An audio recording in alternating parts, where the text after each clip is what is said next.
And just as in the same way today, there are innumerable Muslims around the world who do not like Islamic law, are never going to wage jihad, and have no interest in any of this. Very true, but we rarely hear from those middle of the road, let's call them, or non-violent Muslims. We never hear from them. Yeah, there are a lot of reasons for that. And one of the main ones is that Islam has a death penalty for heresy and apostasy. Mainstream media gives you the impression that there is nothing good about America. In direct contrast to that, my podcasts will prove by examples that America has always been and still is the land of opportunity for everyone. Hello, and welcome to another episode in the series Life Lessons with Dr. Bob. My guest today is Robert Spencer. Mr. Spencer has authored hundreds of articles and has published 27 books, including 2 New York Times bestsellers, The Politically Incorrect Guide to Islam and The Truth About Mohammed, founder of the world's most intolerant religion. As you might surmise from those 2 books, Robert Spencer is a recognized expert on Islam. He has led seminars on Islam and jihad for many government agencies, including the FBI, the U.S. Army Command and General Staff College, the Joint Terrorism Task Force, the Justice Department's Anti-Terrorism Advisory Council, and the U.S. intelligence community. Unfortunately, under both the Obama and Biden administrations, he has become persona non grata in virtually every federal agency. He is the founder and director of Jihad Watch and is a senior fellow with the Center for Security Policy. In addition, he is a Shillman Fellow at the David Horowitz Freedom Center, where his publications are often featured in Frontline, its online daily magazine. After studying Islam for over 30 years, Mr. Spencer has become an expert on that topic, but he has also written articles and books on other hot political topics. For example, in 2010, he published The Post-American Presidency, the Obama Administration's War on America. And in 2019, he published The Palestinian Delusion, the catastrophic history of the Middle East peace process. And in 2022, he published Who Lost Afghanistan? And just about a month or so ago, he published a book about the radical left's takeover of our country. It's entitled The Sumter Gambit: How the Left is Trying to Foment a Civil War. As you can probably guess from those titles, he is admired by many of us on the right. As examples, Geert Wilders, the leader of the Popular Party for Freedom in the Netherlands and an early critic of Islam, says the following about Robert Spencer, and I quote, "He is a hero of our times and one of the bravest defenders of liberty that I have ever met." And Dennis Prager, an influential conservative talk show host, has said, "Robert Spencer is one of the most important writers living today. His books should be required reading." So you would be right to assume that Spencer is not viewed quite as positively by the left. The Southern Poverty Law Center's website states the following: as the director of the Jihad Watch blog and co-founder of Stop Islamization of America, Robert Spencer is one of America's prolific and vociferous anti-Muslim propagandists. And CARE, the Council on American Islamic Relations, says, Spencer is one of the nation's most notorious Islamophobes. Today we're going to discuss 2 topics with Robert Spencer, both related to serious challenges to our culture and to our freedoms. First, we'll discuss the threats posed by radical Islam, and then the internal threats from the radical left. Welcome to the show, Robert. Thank you, Dr. Bob. It's good to be here. Let's start with Islam.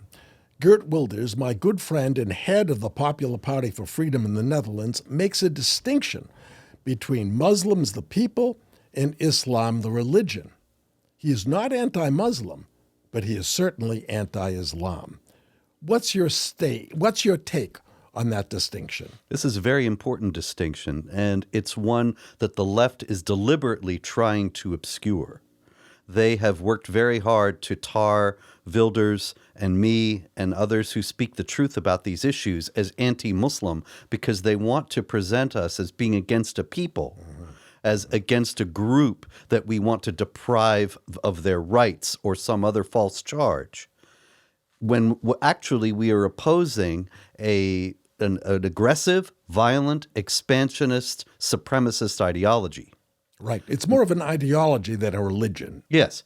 And it is a religion. I'm not of the group that believes it's not a religion at all, because it does purport to unite you with the divine, to bring you to some connection with God.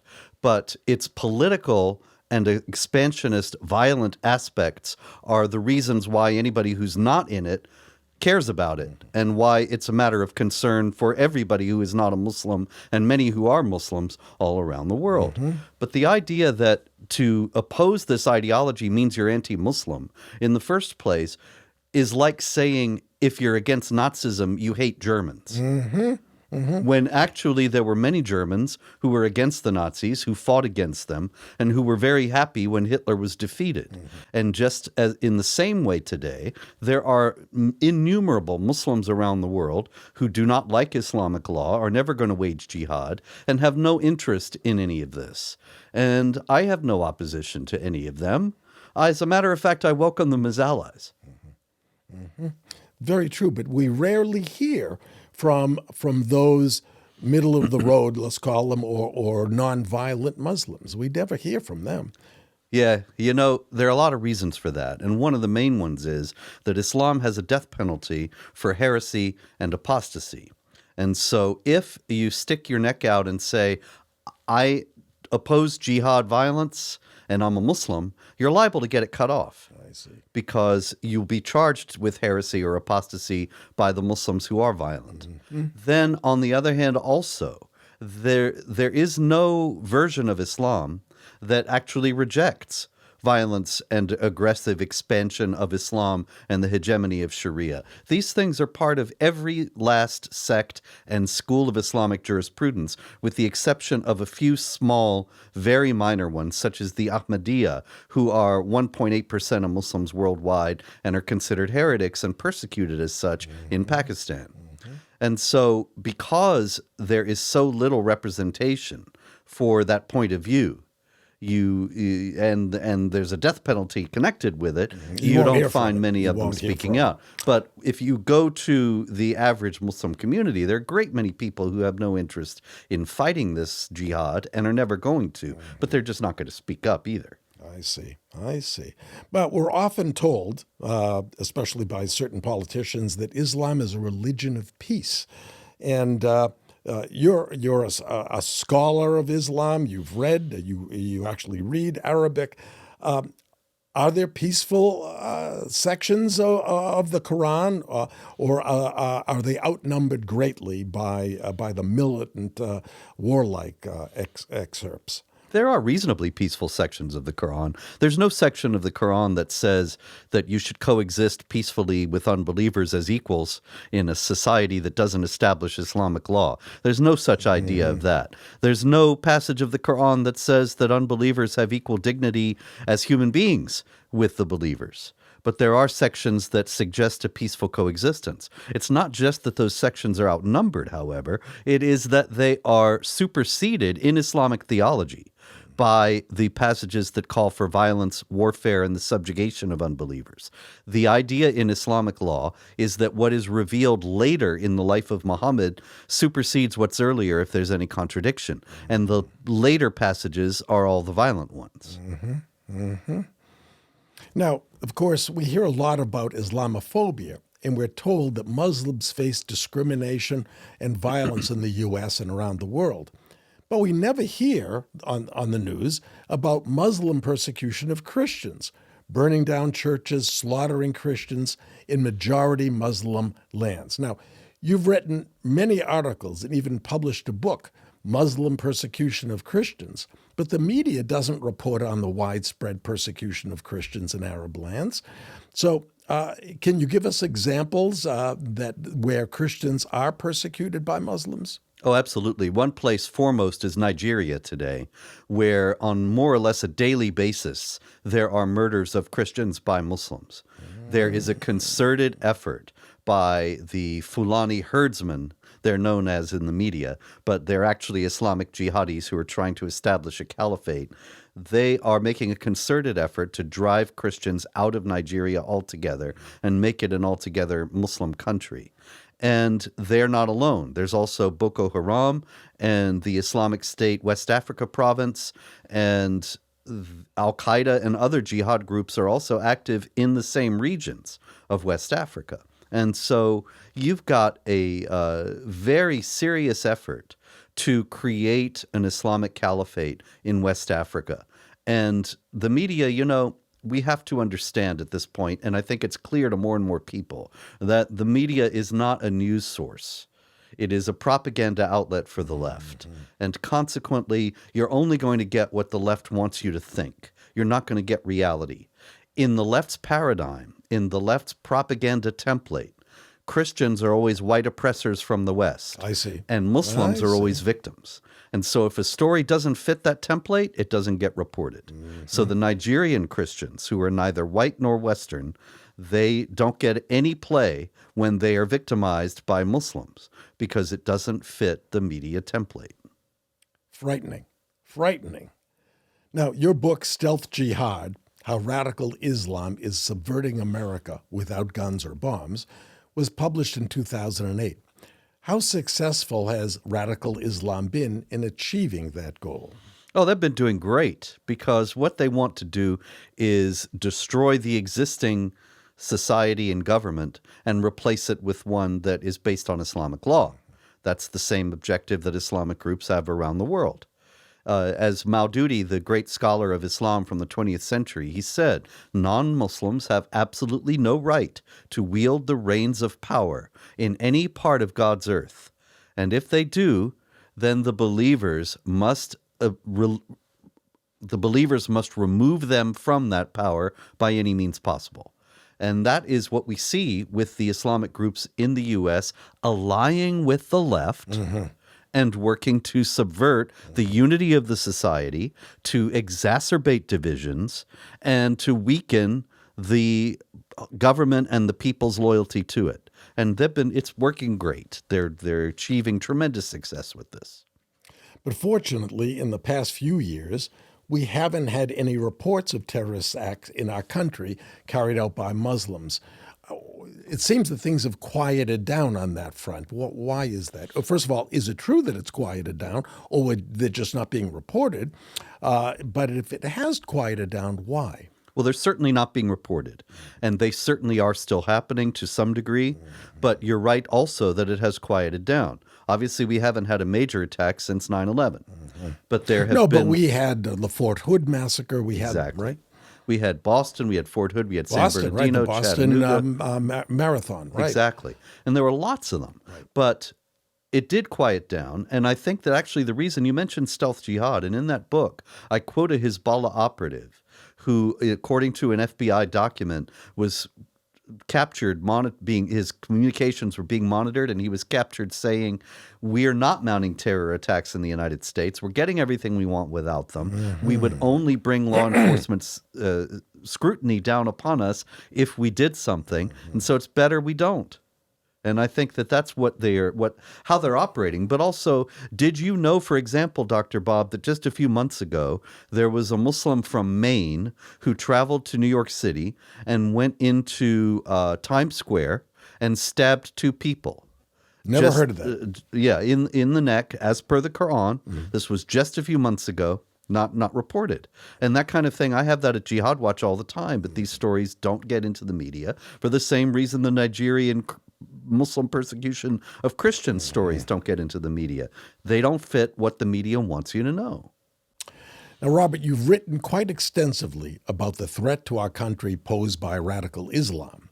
The bombings of the World Trade Center that you mentioned by Islamists in the massacre of 13 people at Fort Hood by Muslim terrorist Nidal Hassan certainly provided reason for us all to worry. And like you, I was also concerned about the open immigration policies in Europe and the subsequent wave of unvetted Muslims entering Europe, ostensibly fleeing the war in Syria. We were both worried that the U.S. would be next. But that was a few years ago. Today, the threat to our country posed by radical Islam hasn't gone away, but it's been superseded by the threat from the radical left. And that's the second topic of today's conversation. It seems that the dramatic changes that are happening to our culture appeared overnight, but that's not the case.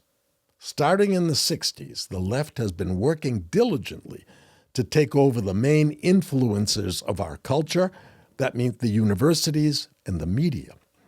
Their objective is to change the culture of our country from one based on free enterprise, where decisions are made by individuals, change it to socialism or communism, where decisions are made by a small number of elites. The wokeness that we are now experiencing is an important step in achieving that fundamental transformation to socialism or communism. Wokeness is an attack on our Judeo-Christian values, and it's designed to replace our belief and reliance on God with reliance on the government. Robert, your most recent book, The Sumter Gambit, describes in detail how the left has gone woke in order to elicit a violent backlash from the right, which they hope leads to a civil war. For the past few years, I've been arguing that under both Presidents Obama and Biden, that our domestic and foreign policies are intentionally designed to harm our country in order to enrage those of us who love our country. Here are just a few examples. On the domestic front, Biden stopped the Keystone Pipeline that would provide low-cost oil from our ally and neighbor, Canada. And instead, Biden went begging to Venezuela, run by a ruthless dictator and enemy of America. Why did he do that? Except to harm America. And in the past 2 years, our government responded to COVID by shutting down most businesses and then printed more than $4 trillion. Robert, that's $4,000 billion to hand out ostensibly for COVID relief. That action both increased our deficit, caused inflation, and worse, it increased people's reliance on the government. Why did the Democratic Party do that other than to weaken America?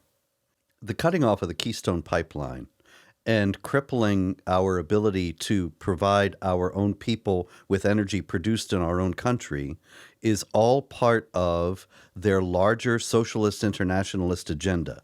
You're right that these people hate America. What we have is essentially a traitor class that has come to power in the United States. They are internationalists who are targeting the world's foremost nation state, because if they destroy the world's foremost nation state, then all the others will fall into line, They've won, presumably. right. Now, we saw this back as far back as 2008. And you mentioned my book with Pamela Geller, The Post-American Presidency. And in that book, we discuss how Obama was seen during the 2008 campaign, reading avidly. He would walk from one airplane to the other with his finger in his place in the book, The Post-American World by Fareed Zakaria. We actually took that as the title for our own book, The Post-American Presidency, because we thought, and I think this has been abundantly borne out in the years since then, we thought that that summed up the guiding principle of Obama's presidency and now Obama's shadow presidency with Biden nominally in charge. The Post-American World by Fareed Zakaria says that the problem in the world is that there's a lone superpower. And so everybody wants to get at it. Some people want to destroy it. Some people want to go and live there. And so you have the immigration problem. And so you have the world armed to the teeth on the one side, and you have the immigration problems on the other side. And all the problems come from the fact that America is the superpower. So Fareed Zakaria actually says in this book that if America were weakened politically, militarily, and economically, and brought down to the level of the rest of the world, then nobody's going to want to come here, and nobody's going to be wanting to fight and destroy the nation, and if the nation's already destroyed, essentially. And so there will be peace. And that's clearly the guiding philosophy they've been pursuing, both domestically and internationally, since 2008. I remember seeing blown up photos of him carrying that book. Oh, yeah. And that is very, very clearly the whole idea of his presidency, the guiding light. That's what they've been working And he started toward. his presidency on an apology tour. Yes. Apologizing to every country he went to for America, for what America has become. So that shame is the guiding principle that Americans feel when they think of being American. And, you know, Americans are famously proud of being American. They were. And the Europeans mock us for waving flags and being patriotic. But that is something that then the left took an axe to. And now the young people, they think America is this fantastically racist, corrupt entity. And of course, the corollary to that is that they won't fight to defend it. That's correct. And that is why the military is now failing to meet all its hiring goals, Exactly. recruiting goals. Why would anybody want to fight for this systemically racist, For a bad intrinsically evil country? Now, on the foreign policy side, Robert, we abandoned billions of dollars of advanced weaponry in Afghanistan. We could have transported it all back to America, or we could have destroyed it. But no, we left it there for the Taliban, to arch enemies of our country. Why did Biden do that? Except to harm America. And under Obama, we entered into a deal with Iran, giving it billions of dollars in cash and sanction relief that would guarantee that they could produce nuclear weapons. Now, why did Obama give this huge gift to a country whose motto is death to America and death to Israel? I believe he did it to harm America.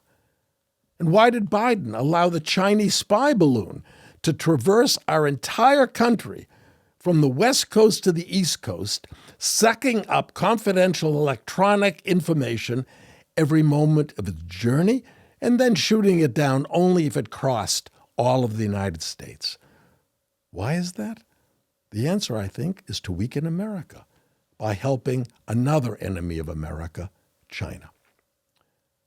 Many pundits believe that all of the above actions were done by mistake, but I don't think that any of them were by mistake. They were intentional. Those actions and many others that I haven't mentioned were made with the goal of weakening America by helping enemies of America.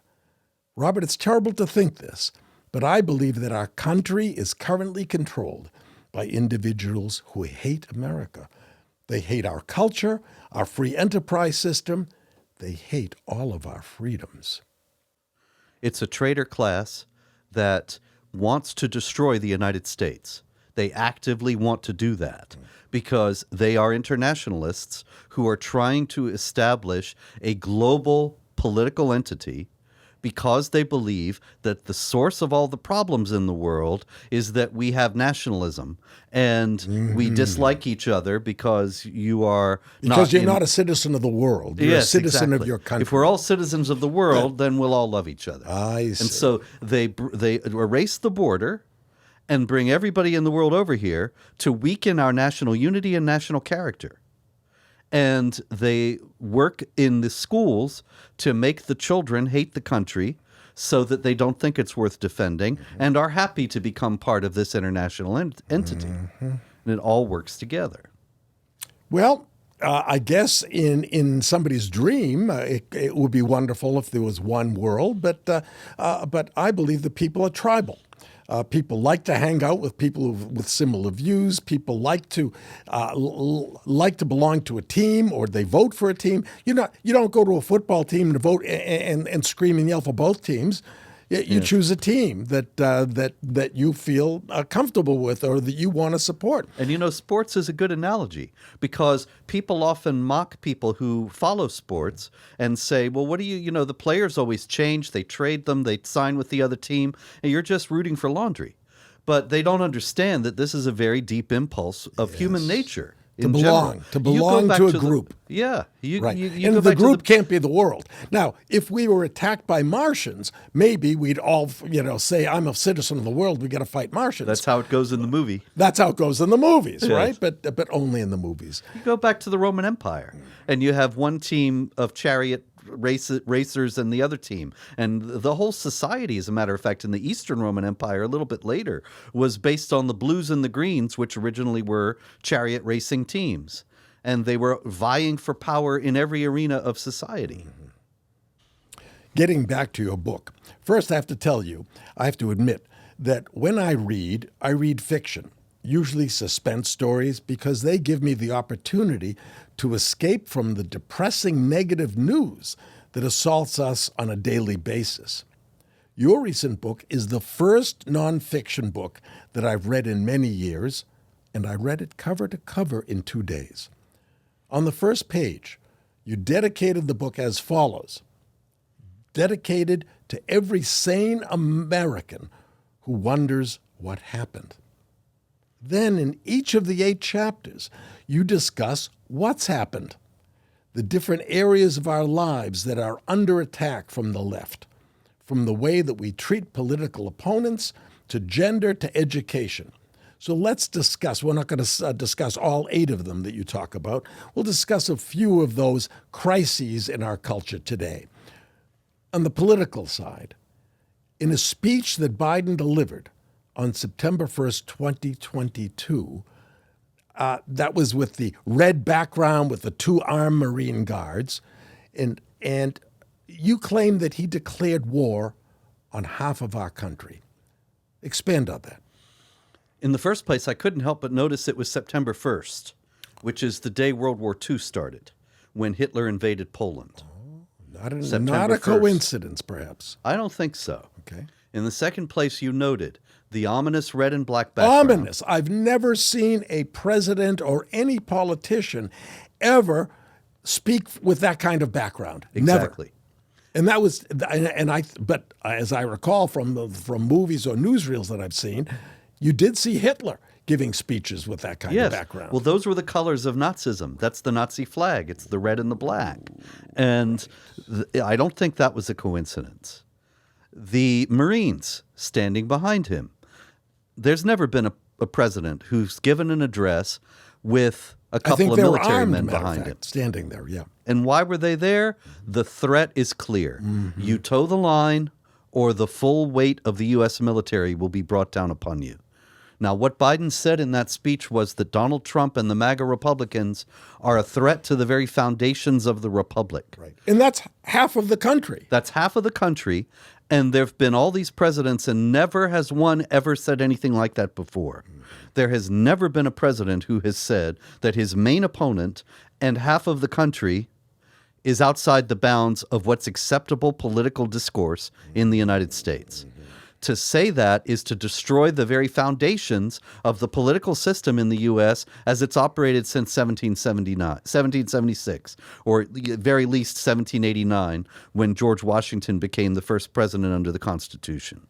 Because there's always been mutual respect between the political factions. Mm-hmm. They disagreed with each other, sometimes quite vehemently, but they both understood that they were within the bounds of what was a reasonable opinion for Americans to have. So they granted the other the possibility that they might be right and were willing to compromise. Right. In my recollection, certainly until very recently, you could be certain that any politician who was in office, they may differ, the right and the left, the Republicans or the Democrats would differ on what the solution to a particular problem would be, but you were confident that they both loved this country. Yes. that's no longer the case. I don't feel that the Democrats who are in charge today, I don't feel that they love this country. Oh, they don't. And they don't love the Republicans. And see, that's a little known aspect of the way our political system always worked, that the opposition respected its opponents and granted that they had a place in America. Now Biden has ruled that out and said, nope, these people have no place. They have no right. They have nothing to tell us. They're a threat to the Republic. Now, what follows from that? We can see from Adolf Hitler, as a matter of fact, because one of the first things Adolf Hitler did, he became the chancellor of the German Republic. He didn't want to be chancellor of a republic. He wanted to be a dictator. And the republic actually had a clause in its constitution that allowed the chancellor to take dictatorial powers if the Reichstag approved in a time of crisis. But the Reichstag was not going to approve. He didn't have the votes. Mm-hmm.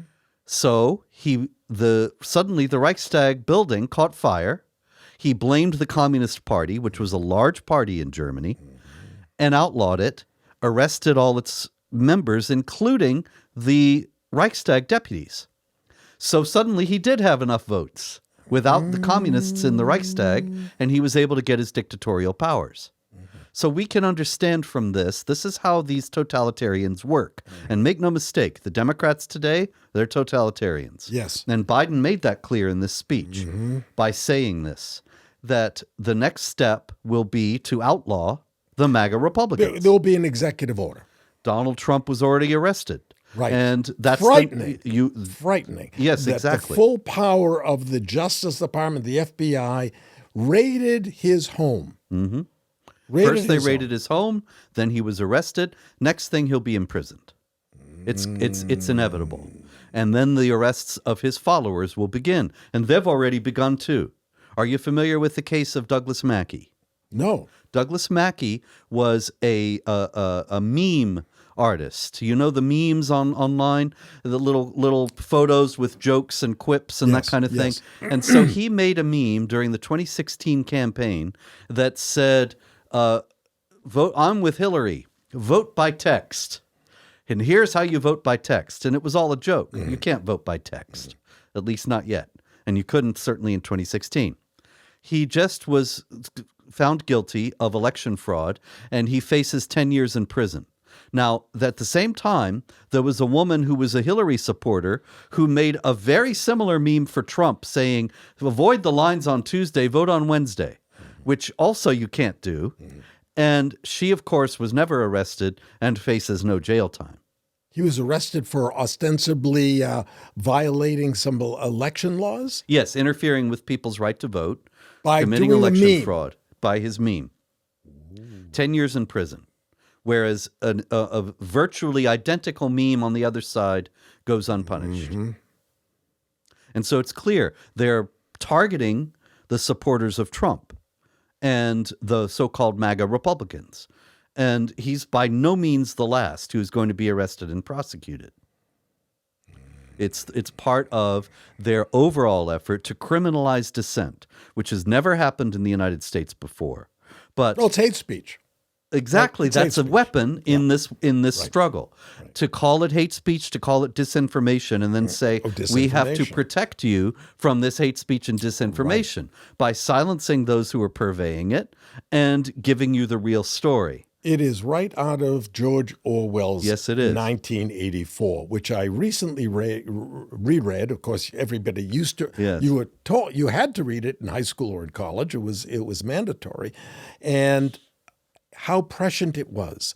What a futurist. Yes. Because what he's talking about in that book is happening today, Yep. where certain terms are being outlawed. And, you know, I remember reading that book when I was in high school, like you said, and I got to the bit where he's telling him, where O'Brien, the torturer, is telling Winston, the dissident, 2 + 2 is 5. If the party tells you 2 + 2 is 5, it's 5. Right. And Winston the party doesn't is want to now go telling along. us that there's Men can more become than women. That there's more than two genders. And we have to go along. And we have to go and along. you don't go along, you get silenced, you get called a bigot, and you're Homophobe or spreading whatever. disinformation. That's it. Right. And talking about gender, it's clear the world has turned upside down in that area too. People claiming that there are more than two genders. And when Ketanji Brown Jackson, a nominee for the Supreme Court, was asked in a Senate confirmation hearing to define the word woman, she replied, and I looked this up, "I can't. I'm not a biologist." She can't define woman. And just this week, Adidas hired a man to model its new women's swimsuit. Now, I hope that consumers will react to that just like they did in boycotting Bud Light for putting the image of a transgender woman on its can.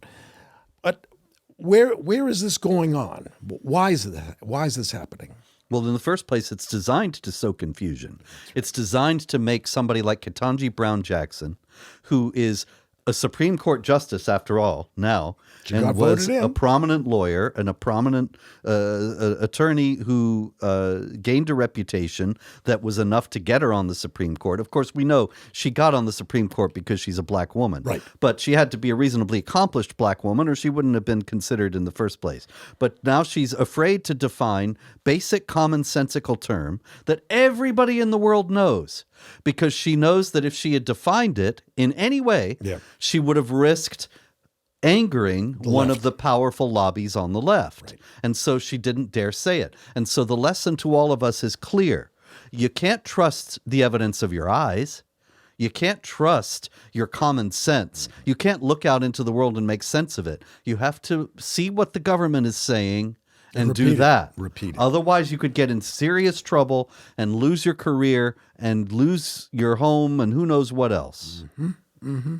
Now, over lunch today, you mentioned that there's an organization or a government agency that measures these things about transgenders and gives a score. Relate that to me. Yeah, it's actually a private organization, but it's funded by our friend George Soros. And what's the organization? What's the name of the organization? It's called the Human Rights Campaign, and it's funded by the Open Society Foundation, which is one of the primary Soros organizations in the world today. And the Human Rights Campaign is a gay group that grades corporations on their adherence to the LGBTQ, et cetera, ideology. And so you have to have transgender bathrooms, and you have to have various health care for people if they decide they're going to get operations to mutilate themselves and pretend that they're of the opposite sex, and all the rest of it.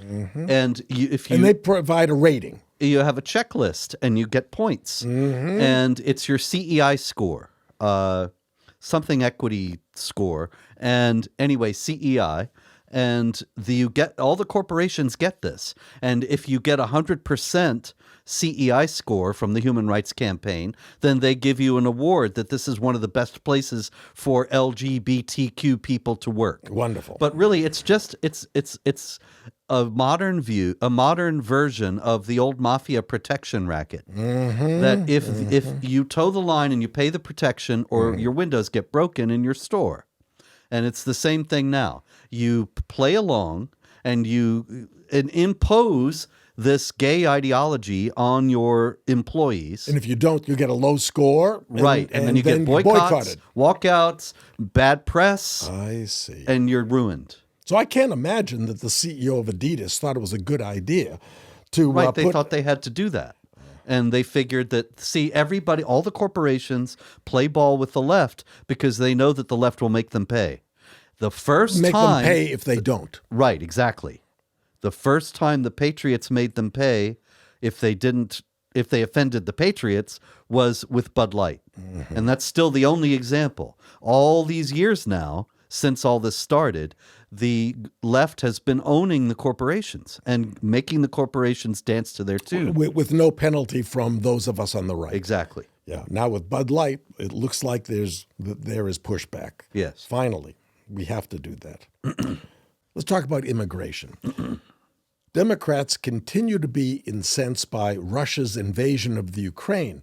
And I forget who it was, but one prominent Democrat politician declared that Ukraine's borders are sacred. But those same people have nothing to say about our own southern border.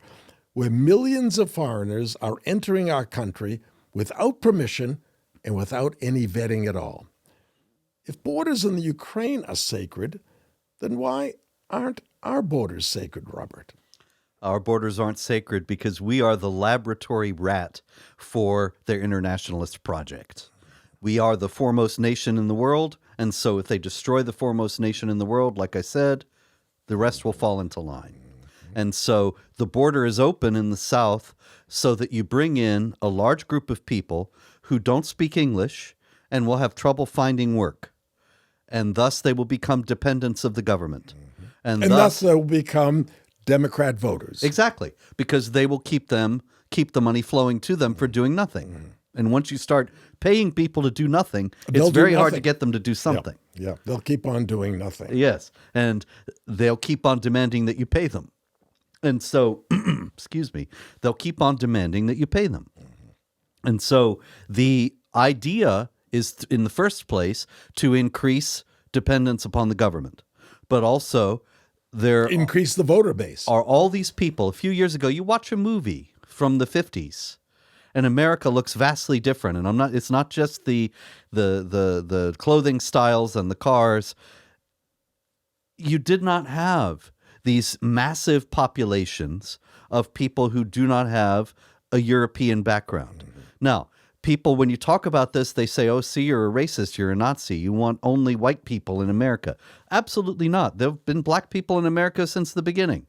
And the problem is not that it's one particular race or the other. The problem is that you were bringing in large numbers of people who don't have any means interest of support and no interest in America other than no interest the financial in gain. They're they're just here to make money, and so they don't have any appreciation for our own history, culture, they don't and national share character. any of our values. Yes, and consequently, there's going to be conflict. Because when you bring in people with different values, they're going to clash with the people who have the other set of values. And that's intentional. It's intentional to destroy the country so that they can impose their internationalist order. Let's talk about free speech. It's enshrined in the First Amendment in our Constitution, and it is the most important freedom of all. As you pointed out in your book, it's an indispensable prerequisite for any society to be free.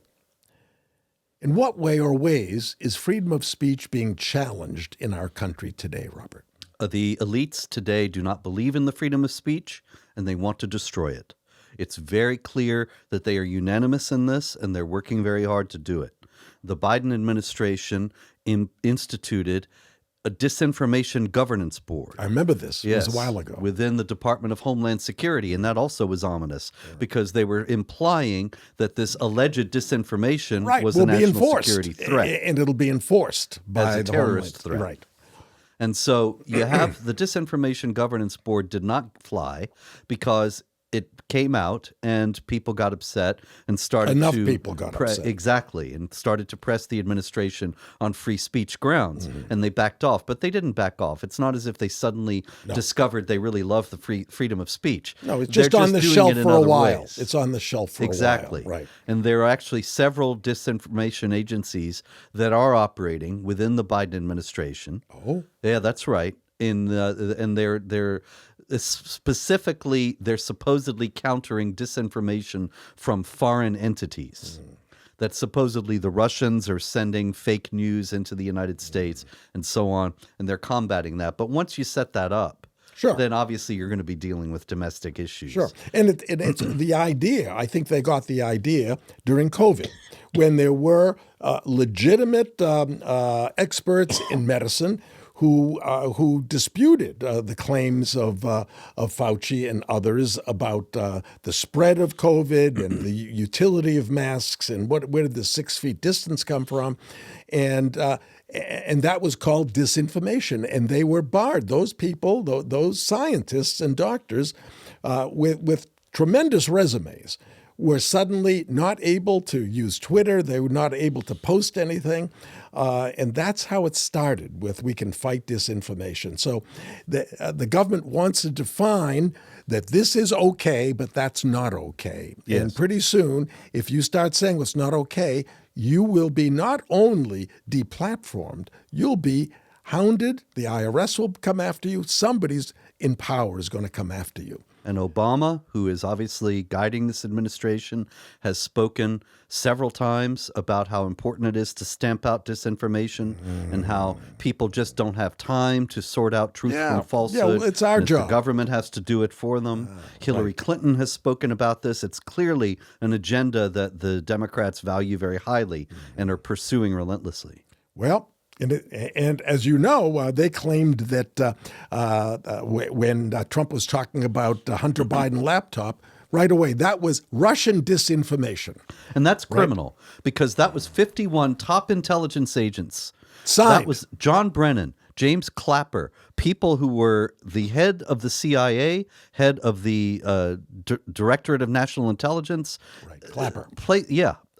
People who knew better. They knew they were lying. They knew it was true. And they deliberately signed this letter to hurt Trump and help Biden. Right. And why do they still have any positions of influence in Washington today? Well, obviously because they're still in power. Their group is still, their clique is still in power. But these people have shown themselves to be dishonest and authoritarian, and they should never be allowed to have a security clearance or any position of responsibility in Washington again. And that in itself affected the election. Oh, yeah. Right? So when Trump says the election was stolen, he's right. Now, I don't know if it was stolen because of the balloting and all these organizations collecting ballots from people or fraudulently posting ballots, but it was stolen because for 4 years, the media was pounding on how bad Trump was, how much of a criminal he was, how much he was in the pocket of Putin, and all of that had to change a lot of people's minds. No doubt about it. People who are on the middle of the road, the undecided, which is probably 30% of the population, many of those were convinced by the 4 years and by that letter signed by 51 heads of various agencies, intelligence agencies, saying that this is nonsense that Trump is saying. The entire computer is all Russian disinformation. And of course, now we know it really did exist. Yes. And it does exist. And it tells you a lot about the Biden family, which if any of that came out during the campaign, then Trump would have won. Absolutely. Trump would have won. Because we still don't know most of it. There's still, most people, I think, have no idea of the influence peddling that the Biden crime family engages in and how they sell. Hunter Biden's been getting rich selling access to his father for years. And this is the very definition of a corrupt politician. Even just the fact that he was on the board of Burisma, the Ukrainian natural gas company, when Hunter Biden doesn't know anything about natural gas. He has no background, no educational experience, or any job experience in that field. And suddenly he's making $85,000 a month, was it? A month, yeah. For being on the consultant. board. It's very clear. It's very clear. That he was being access is being paid sold. to get access to his father. Exactly. And his father, without question, took money. And even now, suddenly he's a great artist. Yeah. And, you know, the starving artist is a cliche. There are people out there trying to make artworks and sell them and getting nowhere. And Hunter Biden is, what was he making? $500,000 a painting. Yeah, it's total fraud. He's never, he has no background in painting. He's a crack addict, for goodness sake. Right. And yet suddenly he's commanding, he's getting these exhibitions and commanding huge sums for his paintings. It's so clear, the corruption, that it makes you think they want us to know so as to demoralize us and make us think they can do this out in the open and we can't do anything about it. And that's all part of the effort to foment the disunity and the civil war as well. Right. And we'll get to that. Finally, education. In Chapter 9, you explain how we got there. You say our educational system has been the source of all of society's ills, whether it's gender confusion, race hatred, and hatred of America. Tell us how the educational system has changed and become politicized over the past 15 years, moving from teaching students how to think to now teaching students what to think. It actually started in the 1960s, and this was the beginning of the entire corruption of American society, that you have the long march through the institutions, as it was called. And this was a conscious strategy undertaken by the left in the 60s after the failure of the anti-war movement. Right. They were hoping that would have turned the country into a socialist or communist country, but it didn't. So they took this long march. Precisely. And the Long March was just going into the colleges, becoming professors, and then hiring other people like you until finally there's no professors who aren't like you, and doing this in every other field as well. But once you have the educational system, then obviously you can begin to indoctrinate the children into a far left point of view. And so you have children who are learning about the Founding Fathers, and all they learn is that they were racists who owned slaves. I read in your book, this is fascinating, about Thomas Jefferson's home, Monticello, which is, first of all, it's architecturally beautiful, and Thomas Jefferson was brilliant man. And we're so happy and fortunate to have him as one of our founding fathers. Tell us now, when a visitor comes to Monticello, what they see. Well, in the first place, you know, there were persistent rumors that started in the late 19th century that Thomas Jefferson had fathered children by one of his slaves. But this was never proven, and there's no way to prove it at this point. And as a matter of fact, a lot of people think that it was Thomas Jefferson's brother who fathered the children. And anyway, we don't know. Yep. But now, if you go to Monticello, it's taken for granted as a fact. And we have a tremendous focus on the slave quarters and how the slaves lived, and on Sally Hemings, who is supposedly Thomas Jefferson's mistress or paramour or whatever you want to call it. And she's practically the star of the whole show.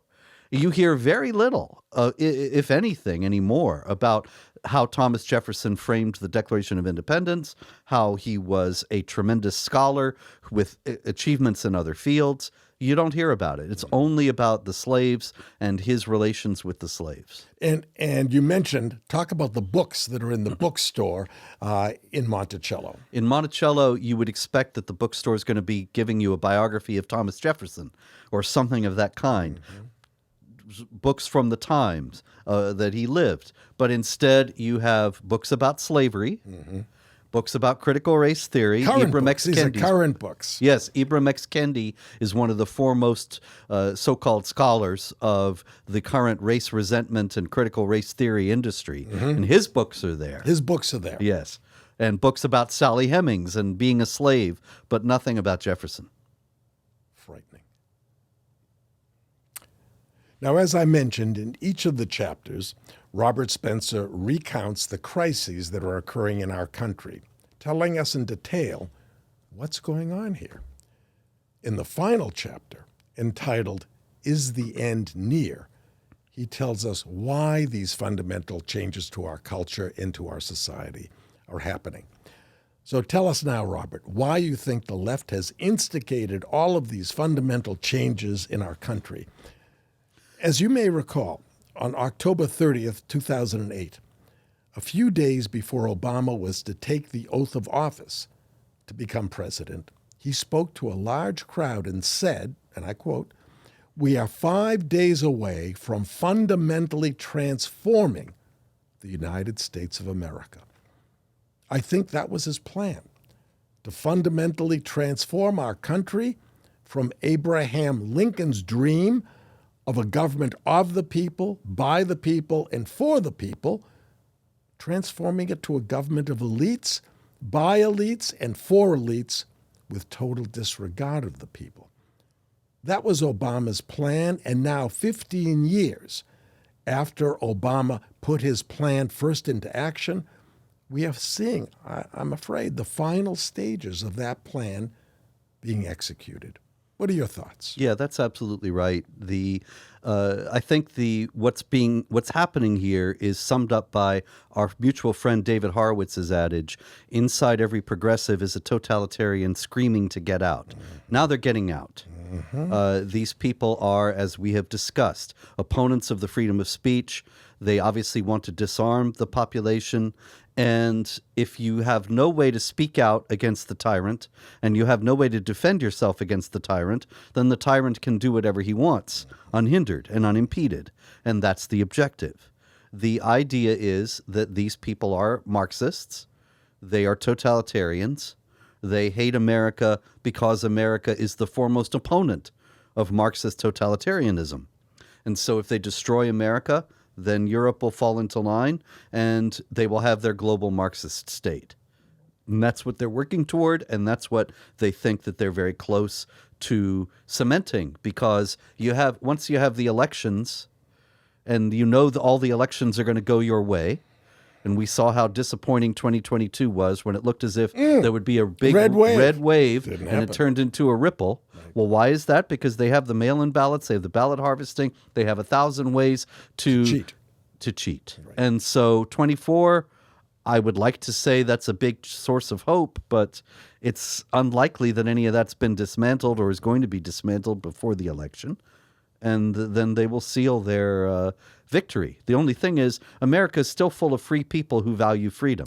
And so it's not going to be that easy. And most of those people have guns. Yes. And that's where I think this is headed now. They are making these changes to divide society, and they're making them in such an obvious way. The gender thing is such an obvious one to incense people. And at some point, it'll become bad enough that there will be civil unrest. They want to set that up. I think that's what it's all about. It's a win-win situation. It's to set up civil unrest so that when they are in charge, like Biden or whoever the next Democrat president's going to be, they will declare by executive order. This is my fear. There's civil unrest in various cities, people taking back the streets from the criminals like that. And that's going to lead the president, whoever it is, the Democrat, to say, well, by executive order, we're going to have to put the Constitution aside just for 2 weeks, just like we did in the COVID, right? To soften the curve or whatever it was. We're just going to flatten the curve. We're going to do that for 2 weeks. And by the way, it's so dangerous. We have to take your guns. We'll give them back after we flatten the curve. Mm-hmm. I think that's the objective, to get our guns. Yes. Because once you disarm a population, the population has no power anymore. They're trying to set up a win-win situation for themselves, that either we acquiesce to their increasingly insane agenda and then they win, or else we fight back. And if we fight back, they can do exactly what you're saying, declare that we're insurrectionists, round us up, and terrorize the rest of the populace into submission. And so they win either way. And that's the byline of the title of your book. Yes. How the left is intent on fomenting a civil war, something like that. That's it. Yeah. So what we have to do is understand that is their objective and confront it at that level. Right. Now, that's what nobody is doing. You never see... Republicans aren't doing that. Not even the best Republicans are not saying these people are totalitarians. These people are trying to destroy the republic as we have known it since 1789. Trump comes closest to all people of saying that. Of saying that they are traitors to this country. That's what somebody has to say. They are traitors. That's exactly what they are. For Biden to let that spy satellite traverse the entire United States. Oh, and the reason was, well, if we shoot it down, it could destroy, it could hurt people. Most of the United States is not populated. Yes. Okay, it was going over farmlands. And besides, it just falls straight down. Okay, so maybe it makes a crater, but it doesn't destroy a city. So that was the excuse for waiting. But we know he is paid off. He's in the pocket of the Chinese communists, and that's why he let it traverse the entire United States. Oh, and then the Navy shot it down, and it took, I think, a missile that cost, $600,000 or $1 million to shoot down a balloon. And they prided themselves in shooting it down. We still haven't heard what was in the balloon, but we know. It's a spy satellite. But this is what's happening in our country, and it's frightening, and somebody has to point out that they are enemies of this country. Yes. And I don't know what we're going to be able to do except vote them out of office, but that's hard, getting harder and harder to do with this mail-in voting. That's right. It's going to be very hard to do it on that level. But if they are exposed on a large scale and their agenda is out in the open and the American people know it, then that could make a massive difference. Well, I hope so. But we see that the Biden crime family, his brother-in-law, his sister-in-law, all these relatives are mentioned in these emails on Hunter Biden's laptop, that they're all implicated in taking money. What more do we need? What more do we need? Well, we need a Justice Department that's actually interested in justice. Right. And right now, it's all part of the same corrupt regime. Yeah, that's exactly right. It's a lot to worry about.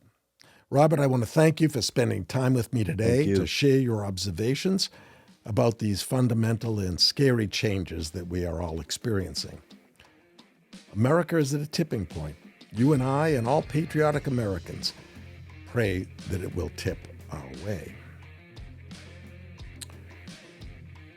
If you'd like to learn more about Robert Spencer and his research, you can go to jihadwatch.org. And you can also follow him on both Twitter and Facebook.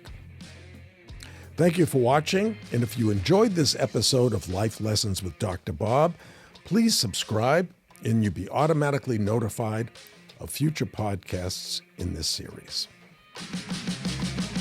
Thanks so much for listening to another episode of Life Lessons with Dr. Bob.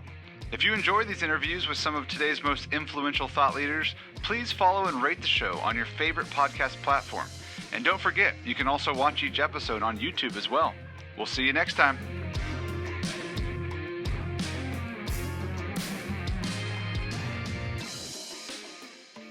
Hey, thanks for tuning in.